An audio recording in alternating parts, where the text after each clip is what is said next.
പെരുമ്പാവൂർ വാഴക്കുളത്ത് വൻ കഞ്ചാവ് വേട്ട 70 കിലോ കഞ്ചാവ് പിടികൂടി. ബാഗുകളിൽ ഒളിപ്പിച്ച നിലയിലായിരുന്നു കഞ്ചാവ്. വിവരങ്ങളുമായി ഇപ്പോൾ വിഷ്ണു സുരേഷ് ചേരുന്നുണ്ട്. വിഷ്ണു, ഇത് എവിടെ നിന്ന് എത്തിച്ച കഞ്ചാവാണ്? ആരാണ് ഇതിന്റെ പിന്നിൽ? എന്തൊക്കെയാണ് വിവരങ്ങൾ വിഷ്ണു? ഉന്മേഷ്, ഒഡീഷ സ്വദേശികളായ ചന്ദ്ര ഹരിചന്ദ്ര, സുധീർ ദിങ്കൽ, ദുര്യോധൻ, അക്ഷയ തുടങ്ങിയ ആളുകളാണ് ഈ കേസിൽ അറസ്റ്റ് ചെയ്തിരിക്കുന്നത്. ഡാൻസ് സ്റ്റാഫും പെരുമ്പാവൂർ എസ് പിയുടെ സ്പെഷ്യൽ സ്ക്വാഡും ചേർന്ന് നടത്തിയ പരിശോധനയിലാണ് ഇവരെ പിടികൂടിയത്. തടയിട്ടപ്പറമ്പ് പോലീസ് സ്റ്റേഷൻ പരിധിയിലായിരുന്നു ഇവർ ഉണ്ടായിരുന്നത്. ഇവർ ഈ ചില്ലറ വിൽപ്പനയ്ക്ക് വേണ്ടി ഇത് മറ്റുള്ള ആളുകൾക്ക് കൈമാറുന്നതിന് വേണ്ടി എത്തിച്ചതാണ് എന്നുള്ളതാണ് പോലീസിന്റെ വിലയിരുത്തൽ. ഇവ ചെറിയ പൊതികളിലാക്കി വലിയ ബാഗുകളിലാക്കി സൂക്ഷിച്ചിരിക്കുകയായിരുന്നു.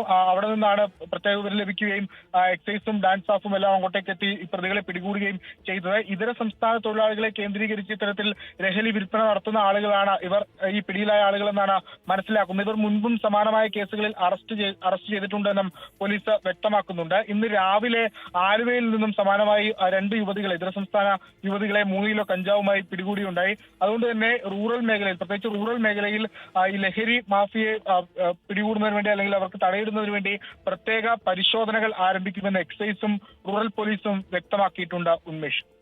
വിഷ്ണു സുരേഷാണ് കൊച്ചിയിൽ നിന്ന് വിവരങ്ങൾ നൽകിയത്.